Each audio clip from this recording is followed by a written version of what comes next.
Hello, everyone. So today we're going to continue with the last lecture. It's the road to conflict or the road to revolution. So let's continue. All right, so we are at the beginnings of this road to conflict. So as we left off, there were many economic issues plaguing the colonies and really the British because, like I had said previously, in January of 1763, the British, they had a national debt of more than 122 million pounds, which is a ridiculous amount for the time. So they were looking to the North American colonies as a source of revenue. They were keeping troops in the colonies, and that costs a lot of money. And from the British point of view, it was only right that the American colonists should pay their fair share of the cost for their own defense. So we had left off with the Sugar Act that was enacted by Parliament in 1764. And this was an attempt to raise revenue in the colonies through a tax on molasses and sugar. So anyway, moving on, we have the writs of assistance. So basically, these were court orders that had authorized what you could consider customs officers to conduct general searches of premises for contraband, things that were not allowed. And so the exact nature of the materials that they were looking for did not have to be detailed, nor did their locations. So these were first introduced in Massachusetts in 1751. So the reason why is because the colonists had disobeyed the navigation laws and the British had turned a blind eye due to its policy of salutary neglect, where they were letting them basically do their own thing. And in the end, they were kind of self-governing and all kinds of things. So this changed after the French and Indian War whenever the British were left with a massive war debt. So merchants in a lot of New England were very skillful at evading the system, and they had become basically smuggling masters. And so the new court orders basically enabled officials to inspect not only shops and warehouses, but private homes, ships, all kinds of different places. They were not required to produce evidence before a search. And in case of some sort of resistance, they were allowed to break open doors, trunks, other packages, chests. They could enter any colonist's home without warning, any cause. It could be at any time of day or night. They were not responsible for the damage that they caused. So it was not something the colonists liked, period. So in the end, it was impossible for them to really control all of the goods from being smuggled into the colonies, and it was difficult to seize things, especially if they were in a large quantity. So anyway, it's just the fact of the matter that these were people infringing on what the colonists believed were their rights. On top of this, you have what's called the Stamp Act. It was passed in 1765. So this was the first internal tax that was levied directly on the American colonists. So it imposed a tax on all paper documents in the colonies. So this was on things that you would typically think of if you're going to put a stamp on paper. So paper, any legal document. And it also included things like playing cards. And these are some of the examples of the stamps. So that it basically required that starting in the fall of 1765, legal documents and printed materials have to bear a tax stamp like the ones shown. And this would be provided by these distributors that was part of their job. They would collect the tax in exchange for the stamp. It included all kinds of things, like I was saying earlier, legal documents that were created, like newspapers, deeds, wills, and things like that. And so the main reason is they were trying to raise money for the debt that they had racked up from the French and Indian War, keeping a standing army in the colonies, and other expenses. So although most colonists continued to accept that Parliament's authority was okay to regulate their trade, they did start to insist that only their representative assemblies could levy taxes, direct internal taxes upon them, like the ones that are imposed by the Stamp Act. Um, and eventually you start to see them resort to mob violence. And then this would actually intimidate these different stamp collectors, the guys that would collect the taxes and then give the stamps out, and they would eventually resign. So later on, it was repealed, but we will talk about what happens after that. Then you have the Quartering Act. This was mostly overshadowed by the response to the Stamp Act, but it was kind of like adding insult to injury. It was kind of like just another thing to anger the colonists at this point. So soldiers were to be put in barracks that would be provided by the colonies. So during the French and Indian War, the British military commanders found it really difficult to persuade the assemblies of some of these colonies that were a little more uncooperative to pay for the cost of housing and different provisions that whenever they were sent over to fight the French. So whenever the war ended, the king and his advisors decided that it was important that the colonies needed to pay their share of the cost, essentially. So, contrary to popular belief, this is not that colonists had to house soldiers in their private homes, but they could be housed in inns, in stables, outbuildings, uninhabited houses, or private homes if they sold wine or alcohol. It didn't really provoke a lot of people to mob violence like the Stamp Act did, but it was just enough to add to the anger and frustration that the colonists were feeling. So you start to see the colonists organize a resistance.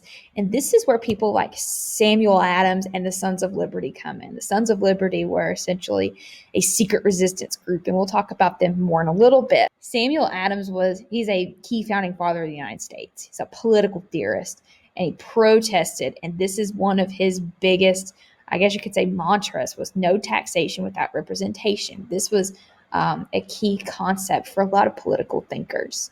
And today it only makes sense. So he united the American colonies in the fight for independence. And this is also with the Revolutionary War. He was, yes, related to John Adams, which we will talk about at length later on. And so he was one of the architects of political ideas about liberty and independence, and he would write different pamphlets and write things in newspapers and spread all of this, what some people would see as propaganda, essentially, throughout the colonies. And he was not someone who was successful overnight. In the beginning, he failed as a brewer, and then he had tried to run his dad's malt business. He was later, believe it or not, and I found this quote. It said that he was an unenthusiastic and unsuccessful tax collector. So I guess he got to see things up close that others didn't if they weren't in that business. So he did, like I say, published newspaper articles and writing constantly about those ideas of liberty. And he does collaborate with his cousin, John Adams. That's not the end of Samuel Adams, by the way. So, in the end, the Stamp Act was repealed, and it did not do much to quell the already forming resistance within the colonies. The British are having issues, and they still need the money to pay back these war debts, and not just war, keep in mind. So they passed what's called the Townshend Acts. And this was, again, an attempt to exert more power of the colonies by placing a direct tax on paint, glass, paper, and tea. Interesting. A little bit of foreshadowing. So American colonists at this point, they had no representation in Parliament. They saw the acts as a major abuse of power. So Benjamin Franklin, coming up again, keep in mind, we'll keep on mentioning him. He told the British Parliament that colonies started to manufacture their own goods instead of paying taxes on imports. So this would mean a loss in revenue. Samuel Adams drafted the Massachusetts circular letter. And this was a direct appeal to King George III, which we will definitely mention again. And it's to be shared among the colonies. And basically, this is talking about a united boycott of British goods. It was successful, and the Townshend Acts eventually, farther down the line, they were repealed, they were gotten rid of. But the issues with that was that the British started to send more troops into the streets of Boston, and this heightens tensions. Okay, so the Boston Massacre. So essentially, this began as a street brawl between American colonists and one lone British soldier.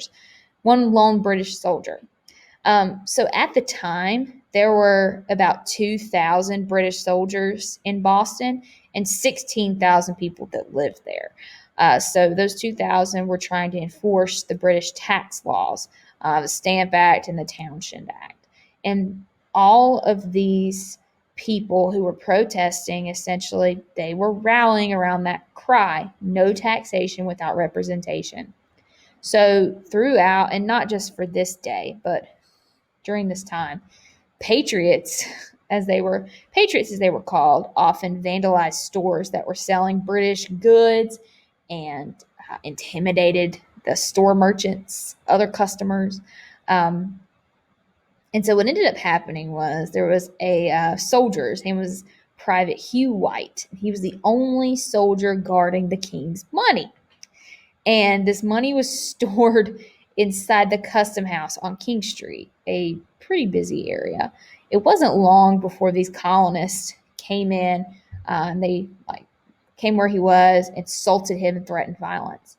At some point, White started to fight back, and he struck a colonist with his bayonet. And if you can imagine, that would not be very comfortable. So in retaliation, the colonists started to basically pelt him with snowballs and ice and stones. You have Captain Thomas Preston arriving on the scene, and he had soldiers that came in to take up a defensive position in front of the custom house.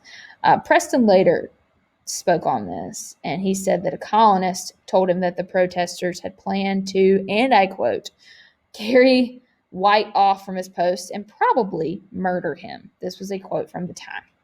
Anyway, the violence begins to escalate, and the colonists end up striking the soldiers with clubs and stick.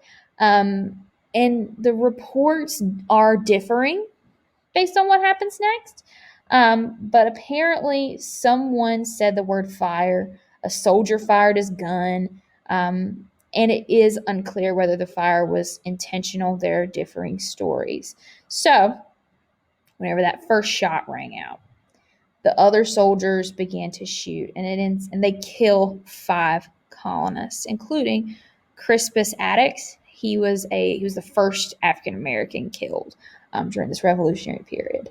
And there are 6 that were wounded. So Preston and his men were arrested. John Adams, remember we're talking cousin of Samuel Adams, future president of the United States, was no fan of the British, but wanted Preston and his men to have a fair trial. So Adams said that there was reasonable doubt that they knew what was going on in all the chaos. So Preston was found not guilty. The remaining soldiers claimed self-defense, and they were all found not guilty of murder.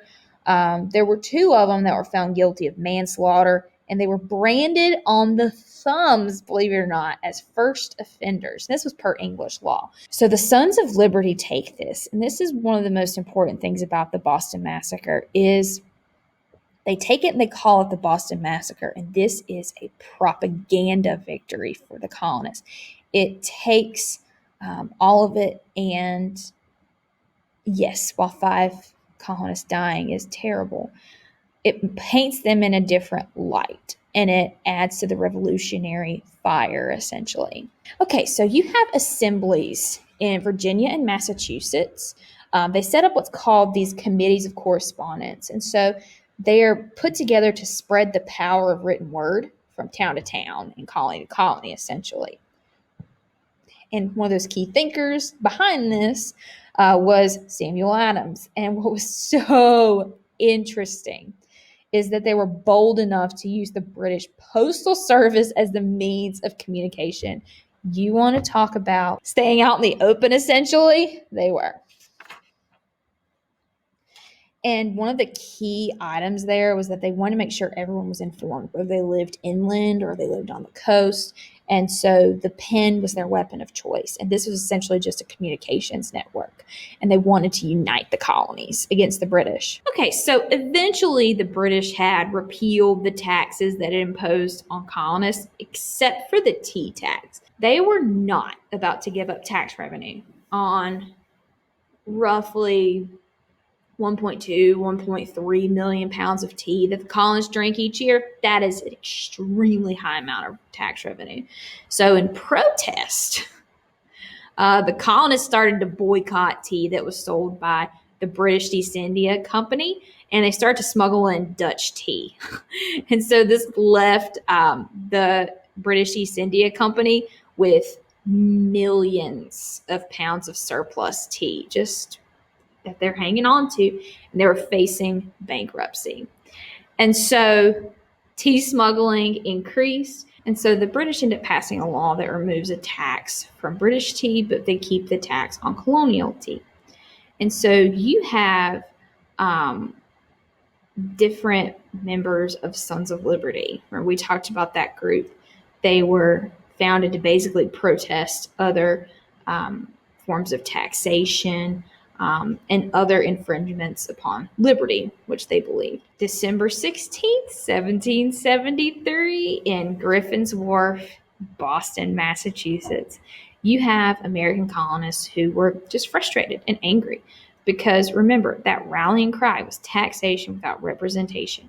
They dumped 342 chests of tea that had been imported by the British East India Company. Remember, they were losing money, a lot. So they dumped it into the harbor. That night, they had actually disguised themselves in Native American dress, and they boarded the dock ships. According to some that were on the ships, they were seen, or there were other British ships that were parked, and they were near where they were, and no one made an effort to stop them. And it took them about 3 hours and more than 100 people to take the tea and dump it into the Boston harbor. So you're talking also about 45 tons of tea. And this cost nearly about $1 million today. So this is seen as the first major defiance to British rule. It showed that the American colonists would not take taxation and tyranny. They wanted representation if they were going to be taxed. In the end, King George is furious. He is so mad.